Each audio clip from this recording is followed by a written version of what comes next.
Halo Pedikers. Kasus adu tembak antara dua anggota polisi di kediaman Kadif Propam Irjen Verdi Sambo masih menjadi sorotan publik. Belum tuntas penyelidikan kasus adu tembak antar polisi yang mengorbankan nyawa Brigadir J, publik kembali dihebohkan dengan kasus Kopda Muslimin, yang merupakan anggota TNI yang terlibat pembunuhan berencana terhadap sang istri, Rina Wulandari. Lantas seperti apakah tindakan yang dilakukan masing-masing petinggi institusi ini? Mari kita bongkar. Meski masih sedikit kebingungan, tapi pasti kamu sudah tahu tentang sisi luar dari kasus Brigadir J. Namun untuk sampai ke dalam-dalamnya, kita semua masih berada dalam satu tanda tanya besar. Kasus polisi tembak polisi ini rupanya menuai polemik di tengah masyarakat terkait penyelidikan dari kepolisian yang cenderung ditutup-tutupi. Selain itu, masyarakat juga mengungkapkan banyak sekali kejanggalan dalam kasus ini. Seperti salah satunya CCTV yang mati di rumah Irjen Verdi Sambo. Pihak keluarga juga ikut menduga ada yang tak beres dalam kasus penembakan terhadap Brigadir J. Salah satu hal yang diungkap keluarga adalah soal dugaan peretasan terhadap perangkat seluler milik Brigadir J. Tak cuma itu, keluarga juga mengungkapkan bekas luka sayatan dan memar pada sejumlah bagian tubuh mendiang Brigadir J. Hal lain juga yang membuat kasus ini semakin rumit adalah perihal status Baradae yang masih menjadi saksi. Hingga kini motif kasus ini masih berkutat pada dugaan pelecehan yang dilakukan Brigadir J terhadap istri Irjen Verdi Sambo. Kabar baiknya, kasus Brigadir J ini sudah naik dari penyidikan ke tahap penyidikan.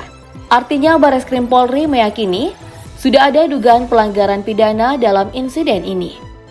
Meski begitu, hingga kini belum ada tersangka yang ditetapkan.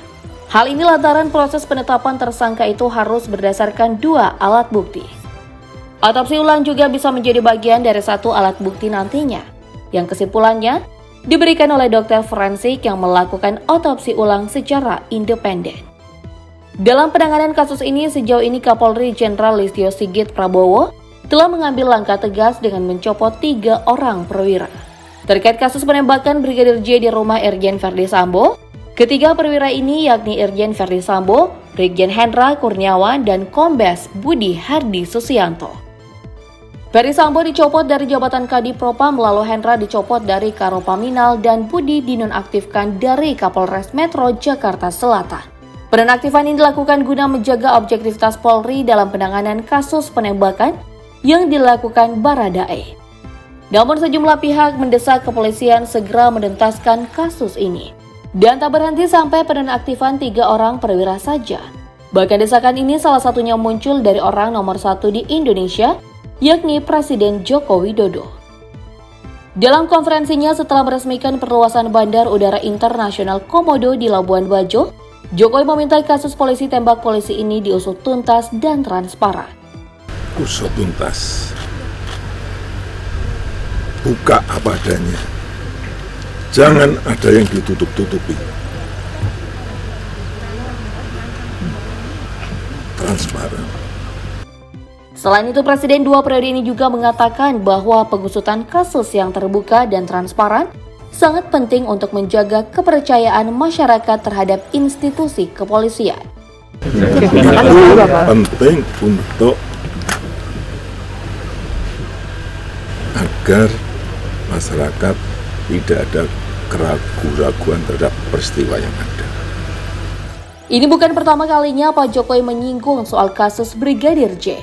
Sebelumnya saat berada di Balai Besar Penelitian Tanaman Padi Subang, Jawa Barat, Jokowi juga menanggapi soal kasus ini. Ya, proses hukum harus dilakukan. Ya. Salah satu peneliti senior di LIPI yang bernama Hermawan Sulistyo juga turut mengomentari lambatnya kinerja polisi dalam menangani kasus yang terjadi dalam lingkup institusinya. Dalam sebuah diskusi yang diunggah kanal YouTube Kompas TV, Hermawan menilai kasus Brigadir Nopriansyah Yosua Huta Barat ini sebenarnya kasus biasa yang bisa selesai diusut dalam 2 hari.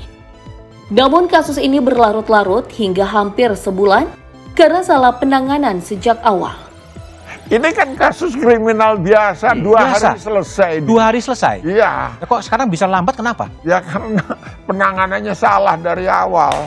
Salah dari awal? Yang salah siapa? Ya. Tentang penyebab lambatnya penanganan yang diwarnai dengan sejumlah kejanggalan. Sepertinya, hal ini juga perlu diusut ya, Pedikers. Belum terungkapnya kasus polisi tembak polisi ini secara jelas, lantas dibandingkan publik dengan kecepatan institusi TNI dalam menangani kasus pembunuhan berencana yang melibatkan anggota TNI, Kopda Muslimin. Seperti yang diketahui, Kopda Muslimin merupakan anggota TNI yang terlibat pembunuhan berencana terhadap sang istri Rina Wulandari. Kopda Muslimin melibatkan 4 orang pembunuh bayaran serta 1 orang penjual senjata api ilegal. Aksi penembakan terhadap Rina ini terjadi saat ia baru saja pulang menjemput anaknya dari sekolah. Lokasi kejadian tepat di depan rumah Rina sendiri, di sebuah perumahan Banyumani, Kota Semarang, Jawa Tengah. Belakangan terungkap bahwa motif Kopda Muslimin menjadi otak pembunuhan berencana terhadap sang istri karena memiliki kekasih simpanan. Pihak TNI sendiri langsung mengambil tindakan cepat dengan mengajak kerja sama pihak kepolisian dan berhasil meringkus 4 pembunuh bayaran serta 1 penjual senjata api ilegal yang terlibat. Kepala Staf Angkatan Darat Jenderal TNI Dudung Abdurrahman langsung mengapresiasi tindakan cepat tim gabungan ini dalam mengungkap kasus penembakan istri Kopda Muslimin. Sebagai bentuk apresiasi, dia memberikan penghargaan kepada 74 personel gabungan TNI Polri yang hanya membutuhkan waktu 6 hari. Sementara itu, Kopda Muslimin sendiri langsung menghilang sehari setelah kejadian. Panglima TNI Jenderal Andika Perkasa kemudian memerintahkan seluruh jajarannya buat mencari Kopda Muslimin sampai ketemu. Karena dari keterangan para saksi yang sudah dimintai keterangan, semuanya juga merujuk ke Kopda Muslimin sebagai mastermind dari kejadian ini. Selain itu juga terungkap bahwa Kopda Muslimin memberikan bayaran senilai 120 juta rupiah untuk pembunuhan bayaran yang terlibat, serta membeli senjata api ilegal seharga 3 juta rupiah. Tak butuh waktu lama bagi TNI untuk menemukan otak dari kasus ini. Kopda Muslimin yang merupakan suami sekaligus dalang penembakannya ditemukan meregang nyawa di rumah orang tuanya di Kendal 28 Juli 2022.